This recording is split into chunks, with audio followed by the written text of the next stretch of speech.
In the dead of night, the sound of cabinets opening in my kitchen jolted me awake. Heart pounding, I grabbed the baseball bat from under my bed and crept down the hallway of my Chicago apartment. When I flipped on the light switch, the intruder froze. It was Brielle, my ex-girlfriend, the woman my family had forced me to abandon 5 years ago. She looked thinner than I remembered, her face pale, under the harsh fluorescent light, her blonde hair tangled, as if she had been running for hours. Her eyes wide with a mix of fear and something deeper, something that hit me like a punch to the gut. "What the hell are you doing here?" I demanded, my voice shaking as I lowered the bat slightly, but kept my grip tight.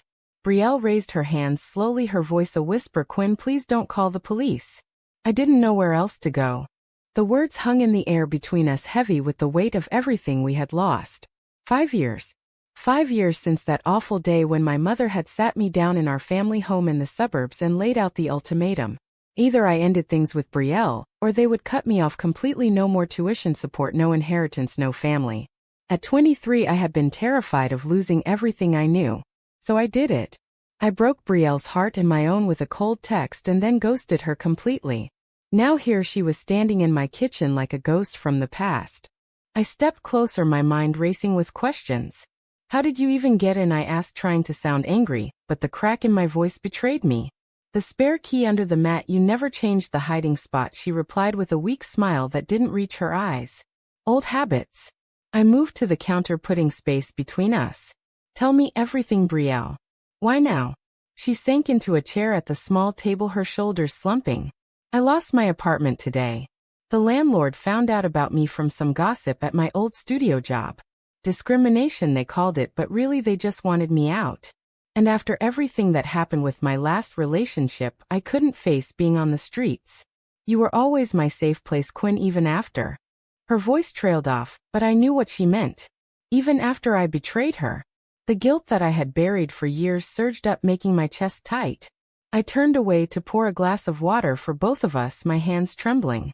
Flashbacks flooded my mind. Meeting Brielle in college during a photography class in New York. Her laugh, her passion for capturing raw human emotion, the way she looked at me like I was the only person who mattered. Our secret dates in hidden cafes, the stolen kisses in Central Park, the nights we talked about building a life together free from judgment. Then the call from my sister, who had seen us together and told my parents. The family meeting where my father, a successful businessman, threatened to ruin my future if I didn't conform. My mother, with tears in her eyes, talking about how it would shame the family in their tight-knit community, how no one would accept me. I chose safety over love. Or so I told myself. Brielle continued her story, her voice gaining strength. "I tried to move on, Quinn. Dated others, but none of them were you. When things fell apart last month, I started thinking about what we had. I know it's crazy showing up like this, but I need a few days just to get back on my feet. I won't be any trouble." I stared at her, the woman I had loved so fiercely. Her eyes still held that spark that had drawn me in all those years ago. But the fear was there too, the same fear that had made me walk away. What if my family found out? What if this destroyed the careful life I had built here in Chicago, working my way up in marketing with connections that could vanish overnight if Dad pulled strings? "Okay," I said, finally, my decision made in the moment. "You can stay tonight. On the couch. But tomorrow we figure this out. No promises." Brielle nodded, relief washing over her face. "Thank you, Quinn. You don't know what this means." As I handed her blankets from the closet, our fingers brushed, sending a jolt through me that I quickly ignored. Lying in my bed later, sleep evaded me. The ceiling fan spun lazily above as I replayed every moment. Was this a second chance or the beginning of my carefully constructed world crumbling down? The price of love had been too high before. Could I afford to pay it again? My heart whispered yes, but my head screamed no, remembering the tears in my mother's eyes and the cold disappointment in my father's voice. By morning, I knew this was only the start of something that would force me to confront every choice I had ever made. I rose early, the city lights still twinkling outside my window, and found Brielle already awake, staring out at the rain. We sat in silence, drinking coffee, the tension thick enough to cut. Every glance, every small movement brought back memories I had fought so hard to forget. The cost of letting her back in was clear, but in that quiet kitchen moment, I wondered if the cost of pushing her away again would be even higher. Sunlight filtered through the blinds the next morning, casting long shadows across the living room where Brielle had slept. I stood in the doorway watching her fold the blankets with careful precision, the same gentle hands that once traced patterns on my skin during late-night talks. "Good morning," I said, my voice steadier than I felt. She turned, a small smile breaking through the exhaustion on her face. "Morning, Quinn. Thanks again for last night. I didn't sleep much, but it was better than the street." We moved to the kitchen together, the space feeling too small, too intimate. I started the coffee maker, the familiar gurgle filling the silence as questions swirled in my head. "Why didn't you call first?" I asked, handing her a mug. "Because you would have said no," she replied honestly, her eyes meeting mine. "And I couldn't risk that. Not when everything else had fallen apart." We talked over breakfast toast and eggs that I burned slightly in my distraction. Brielle told me about the years apart, how she had bounced between cities trying to build a photography career, only to face whispers and closed doors once her identity became known in small circles. I listened, the guilt gnawing deeper as she described the isolation, the same isolation I had chosen for myself by staying in the closet at work and family events. My phone buzzed on the counter, a call from my mother, Evelyn. I silenced it quickly, but Brielle noticed. "Still dodging them?" she asked softly. I nodded, pouring more coffee to avoid her gaze. "They think I'm focused on the promotion at the firm. Dad has a big client lined up for me next month. One wrong move and that could all disappear." Brielle set her mug down, her expression serious. "You're still living for them, Quinn. 5 years and nothing has changed." I felt the sting of truth in her words, my internal conflict flaring. Part of me wanted to defend my choices, the stability, the approval that kept me going through lonely nights. But another part, the one that had loved her so completely, ached at how right she was. The day unfolded in tentative steps. We ran errands together, her presence a constant reminder of what I had lost. At the grocery store, an old neighbor from my parents' suburb spotted us and raised an eyebrow. I hurried away, my heart racing, the fear of exposure real and immediate. Back at the apartment, Brielle helped me organize my cluttered desk, her photographer eye spotting details I overlooked. For a moment our hands touched again over a stack of papers, and time seemed to pause, the air charged with unspoken possibilities. I pulled back quickly. "This can't happen, Brielle. My family, my job, everything is on the line." She stepped closer, her voice low but firm. "And what about you, Quinn? When do you get to live?" Her challenge hung between us, forcing me to face the moral dilemma I had avoided for years. Helping her meant risking betrayal of the family that had raised me. Ignoring her meant betraying myself all over again. That evening my mother called again, her voice sharp when I finally answered. "Quinn, we need you at dinner this weekend. Your sister Sophia has news and your father wants to discuss the business expansion." I lied smoothly, promising to be there, while Brielle watched from the couch, her eyes full of understanding and hurt. Hanging up, I felt the weight of my double life crushing me. Brielle stood and walked to the window, the city lights reflecting in her eyes. "I won't stay if it destroys you," she said quietly. "But running away again won't fix what broke us." I knew she was right, yet the decision felt impossible, the cost of either path too high. As night fell, the tension between us grew thicker, the rekindling spark undeniable, but laced with the pain of past choices and the looming threat of family discovery. The following days blurred into a careful dance of proximity and distance. Brielle helped around the apartment, her quiet efficiency a comfort I had forgotten. We cooked meals together, shared stories of our separate lives, and slowly the walls I had built began to crack. One afternoon, while sorting old photos, she found one of us from college, her arm around my shoulders, both of us laughing under Central Park trees. "Remember this?" she asked, her voice soft. I nodded, the image stirring emotions I had suppressed. How could I forget? That was before everything got complicated. Before Sophia saw us and told Mom. Before the threats started. Brielle placed the photo down, her expression thoughtful. "Your sister always had a way of stirring things up. Does she still side with them?" I shrugged, the betrayal fresh in my mind. "Sophia plays both sides. Supportive to my face but loyal to the family money." We spent the evening talking deeper, Brielle opening up about the prejudice she faced as an out photographer, losing gigs when clients learned the truth. I shared my own struggles, hiding my identity at the marketing firm, smiling through client dinners while inside I felt hollow. The romantic tension built in small moments, a shared laugh, a lingering glance, the way her hand brushed mine while passing a plate. For the first time in years I felt seen, truly seen. But reality intruded with a call from Sophia. She sounded cheerful, too cheerful. "Hey sis, Mom said you're coming to dinner. Can't wait to catch up." I agreed, but after hanging up, doubt crept in. Had she heard something? Brielle sensed my unease. You don't have to do this alone, she said.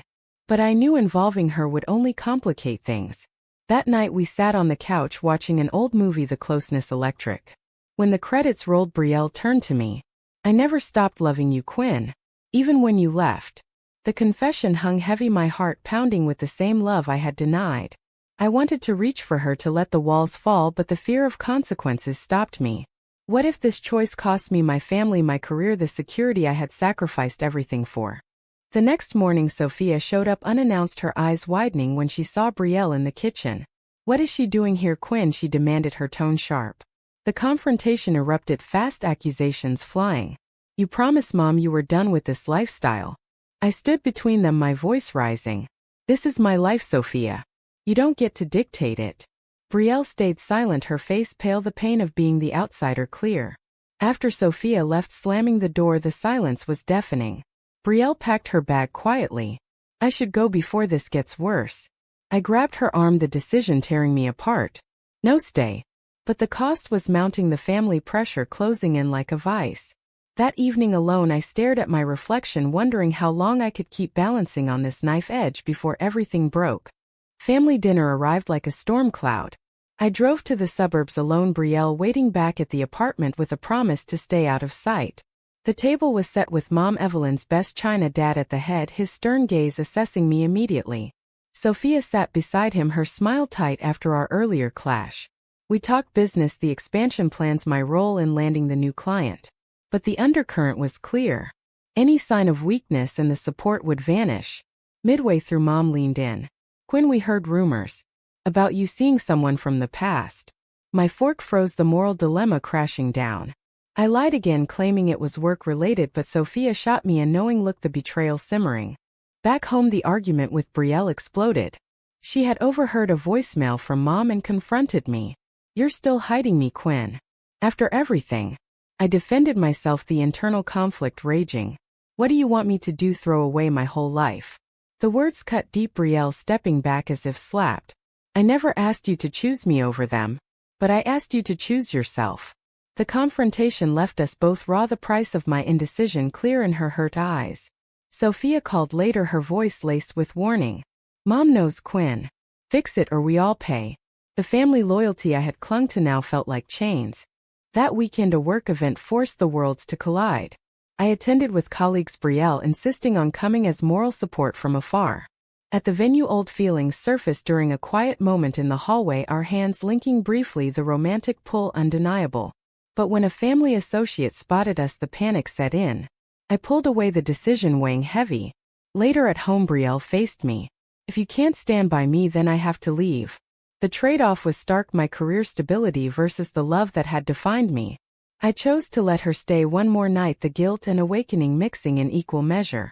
The social prejudice that had shaped my choices now stared back, demanding a reckoning.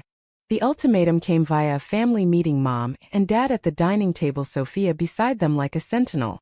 Quinn, this ends now, they said, the disappointment thick. Cut contact with that woman or the promotion, the inheritance, everything goes. I sat there, the psychological pressure crushing, the moral battle tearing me apart. Brielle waited at my apartment, unaware the full extent. When I returned, the confrontation with her was inevitable. She sensed the shift. They found out, didn't they? I nodded, explaining the threats, the potential loss. Her eyes filled with tears. So you choose them again. The betrayal cut both ways, my past abandonment now mirrored in the present. Work suffered, the big client meeting a disaster as my focus fractured. Colleagues whispered, the social stigma creeping in despite my efforts to hide. Brielle packed her things, the hurt in her actions clear. I can't watch you destroy yourself for them, she said. But as she reached the door, I stopped her, the awakening hitting hard. Wait. The cost of losing her again felt greater than any family approval. We talked through the night, decisions laid bare, the sacrifices each had made, Brielle giving up stability for truth, me finally seeing the prison of conformity. The climax built as Sophia arrived uninvited, the sisters clash exposing years of resentment. You always pick the easy path, Quinn, she accused. But this time I stood firm, the choice made in the heat of betrayal and love. The final confrontation unfolded at the family home. I brought Brielle with me, the act of defiance a statement. Mom gasped. Dad rose, his face red. This is how you repay us. Brielle stood tall beside me, her presence the anchor I needed. I love her, I said, the words freeing after years of silence.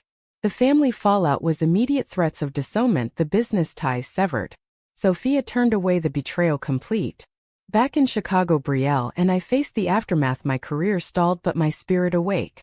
We rebuilt slowly, the romantic bond deepening through shared struggles, the trauma transforming into strength. Looking back at the choices, the pain, the awakening, I realized the price paid was worth the truth. Family pressure and social prejudice had shaped me but no longer defined me. Brielle squeezed my hand as we watched the city lights, the future uncertain but ours. When the family that raised you demands you bury your true self to earn their acceptance, is it right to choose love and face the consequences, or does loyalty to blood outweigh the heart?